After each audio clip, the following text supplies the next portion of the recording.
안녕하세요, 홍원입니다.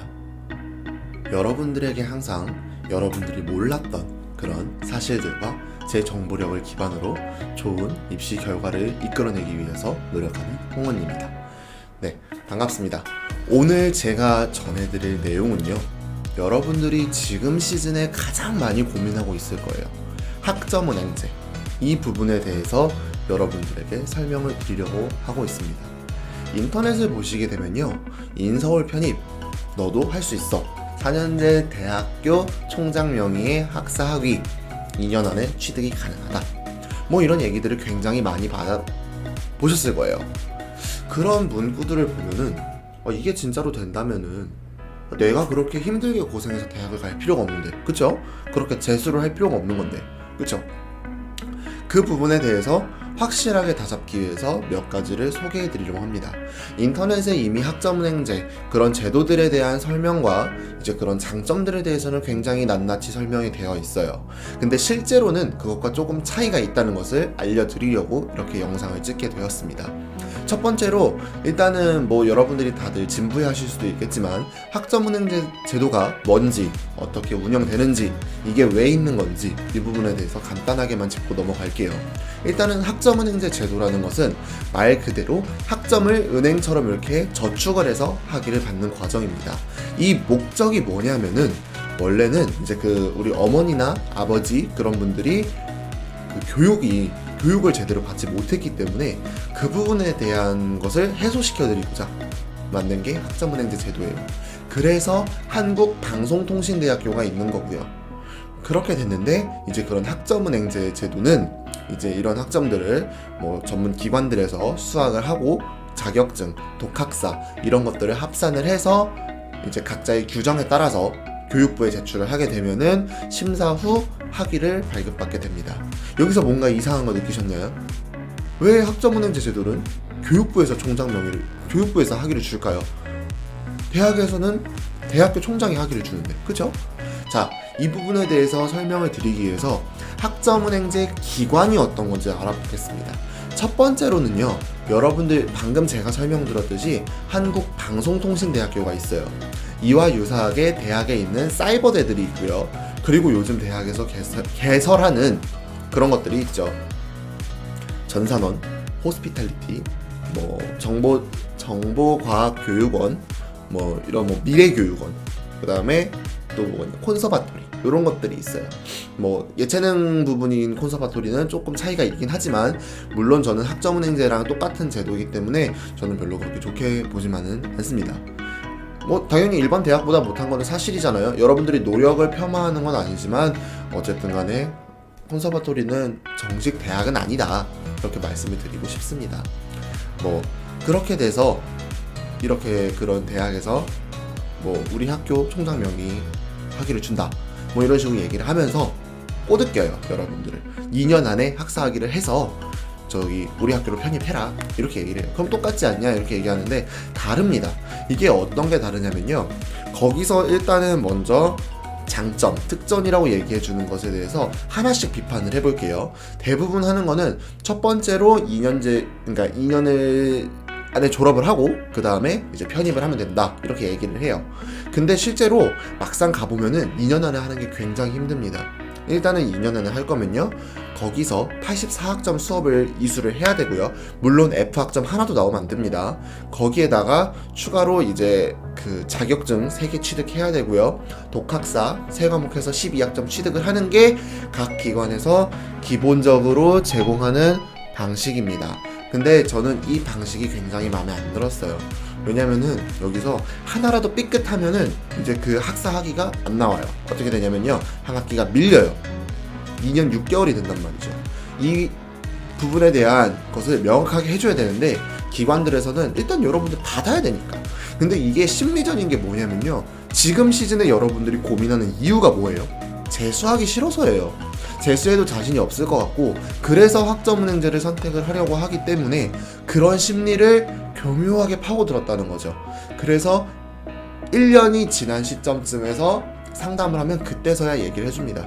뭐 사실 대부분 한 2년 6개월 정도 준비를 해. 그래서 뭐 편입도 한 6개월 정도 준비를 해서 그렇게 해서 넘어가. 좀 어이가 없죠? 왜 어이가 없을까요? 여러분들 재수하기 싫어서 갔잖아요. 근데 막상 입학하면 1년 후래. 근데 편입하면 동기도 없어요. 편입 인원 굉장히 조금 뽑는 거 알죠? 그렇기 때문에 여러분들이 선택을 정말 잘 하셔야 됩니다.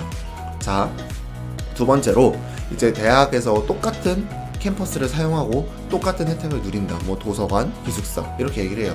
도서관 쓸 수 있어요. 학생증 똑같이 쓸 수 있어요. 이거 거짓말 아닙니다. 근데 그 학생증에 보면요, 소속이 이렇게 나와요. 소속이 나오는데 뭐 다른 데는 뭐 공과대학, 뭐 기계공학과 이렇게 찍혀 있어요.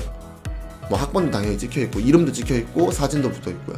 근데 여러분들이 가는 그런 학점은행제 기관에서는 당연히 학점은행제 기관이 찍혀 있습니다. 뭐 전산원, 정보과학교육원 이런 게 찍혀 있기 때문에 같은 학생증이지만 또 다른 학생증이다. 일단 도서관은 똑같이 이용할 수 있다고 말씀드리고 싶어요. 다만 이제 거기다 추가로 다른 게 뭐냐면요, 기숙사가 가장 큰 문제입니다. 이제 일단은 학점은행제 같은 경우에는 TO 제한이 없어요. TO 제한이 없다 보니까 이제 많게는 한 학과당 4개 분반까지 개설을 하더라고요. 4개 분반인데 각 분반당 30명 정도가 들어가게 돼요. 그럼 몇 명이에요? 120명이죠. 근데 그 교육원마다 대부분 한 10개 내지 10개 이상의 학과도 많이 가지고 있어요.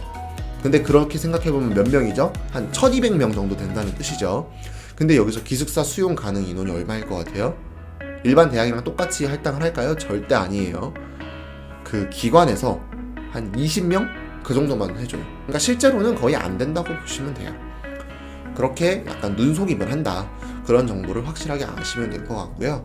그 다음에 이제 그러면 이런 제도는 어떻게 이용을 해야지 좋은가? 그 부분에 대해서는 사실 여러분들의 판단이 가장 중요해요. 저는 개인적으로 그런 학위를 취득해서 편입을 할 거라면 혹은 대학원에 갈 거라면 정식 대학을 가는 것을 추천을 드립니다. 왜 그런지에 대해서 이제 설명을 해드릴게요. 첫 번째로 편입에 대해서 간단하게 설명을 해드리겠습니다. 편입은 말 그대로 기존에서 학교에서 다른 학교로 넘어가는 제도를 말하는 거예요. 그러니까 학적을 옮긴다고 보시면 되죠. 그런 학적을 옮기는 과정에서 뭐가 작용을 하냐면은 이제 시험이나 각 학교마다 테스트를 봐요. 뭐 면접도 있고 토익도 있고 다양하게 있어요. 근데 인서울 기준으로 말씀드릴게요. 대부분 편입 시험을 보는데 여러분들이 제가 여기서 학점은행제와 편입을 같이 설명드리는 이유가 뭐냐면 요즘에는 학사 편입이라고, 예전에 여기서 얘기하는 게 학사 편입이 쉽다 이렇게 얘기하는데 요즘에는 학사 편입과 일반 편입의 실질 경쟁률 차이가 얼마 나지 않습니다. 왜냐하면은 사범대 모집 인원을 이제 없애버렸고요. 그리고 학사 편입의 모집 인원을 대폭 감축시켰기 때문에 실제로는 이제 그렇게 경쟁에 큰 문제가 없다. 그렇기 때문에 뭐 여기를 가는 게 굳이 올바른 건지 본인이 다시 한번 고민을 해보셨으면 좋겠다라고 얘기를 하고 싶습니다. 그리고 편입 제도에 대해서 또 간단하게 설명을 해드리면요, 이제 편입은 TO가 정해진 게 없어요. 딱 이제 결혼이 발생하면 뽑는 형식이기 때문에 여러분들이 뭐 막 나는 어디 학교 어디과 가고 싶어 이런다고 거기가 본인이 입시를 할 때 100% 열린다고 할 수도 없습니다. 그리고 가장 큰 문제, 일단은 편입을 하게 되면은 동기가 없어요. 그렇게 대학에서 얘기하는 나라사랑, 동기사랑 이거를 못해요.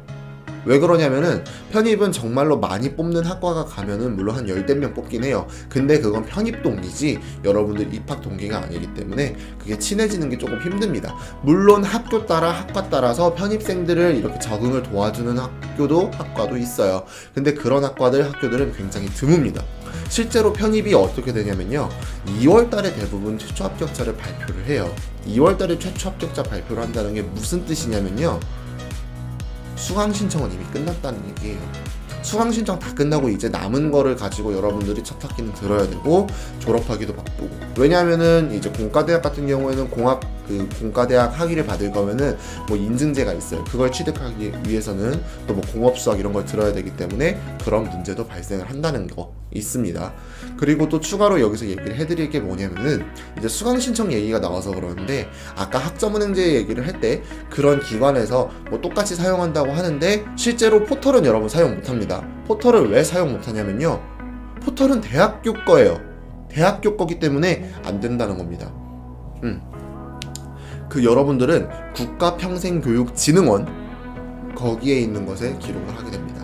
자, 이렇게 되면서 그러면은 저는 뭐 정보과학교육원에서 컴퓨터공학 전공했는데요. 공학사 안 나와요? 공학사 나올 수 있습니다. 근데 여러분 여기서 하나 더 짚어야 되는 거, 아까 제가 깜빡해서 설명 못 드린 거 뭐냐면요, 4년제 총장 명예 학위 이거죠. 이게 그 학점을 모아서 설명을 하게 되면은 이제 총장 명예 학위가 나오긴 나와요. 나오긴 나옵니다. 근데 여기 이렇게 설명이 되는 이 일반 대학의 졸업장을 보면 어떻게 적혀 있어요? 뭐 문학사, 무슨 전공을 이수했음, 이런 게 적혀 있죠. 반대로 여기 다시 한번 학점은행제 관련한 걸 볼게요. 학점은행제 관련해서 이제 취득을 하게 되면은 공학사라고 나와요. 무슨 전공이라고 나와요. 다만 여기에 뭐 학점은행제 관련 법령을 따라서 이수해서 이걸 준다고 적혀 있습니다. 이제 뭔가 이해가 되시나요? 여러분들 졸업장이 총장에서 준다고 똑같은 게 아니에요. 차이가 있다는 겁니다.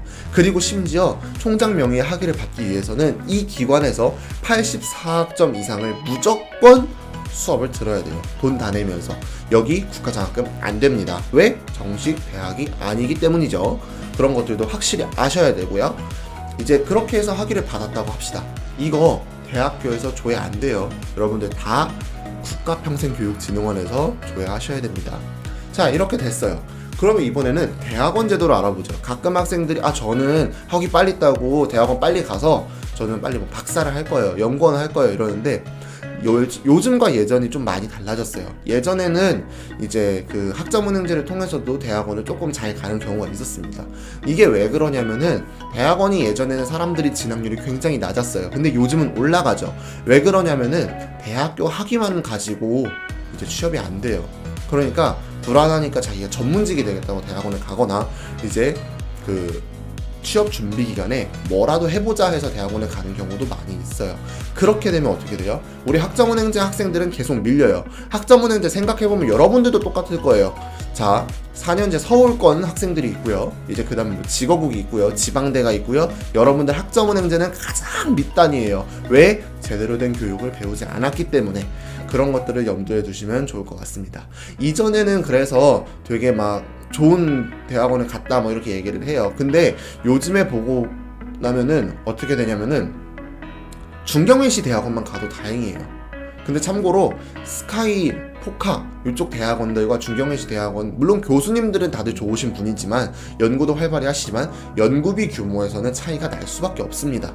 그런 부분에 대해서 여러분들이 인지를 하셔야 되고, 그리고 또 하나 추가로 설명드려야 되는 건 취업입니다. 마지막, 취업에서 여러분들 그 편입을 하면은 학벌이 세탁된다라고 생각을 하시는데 절대 아니에요.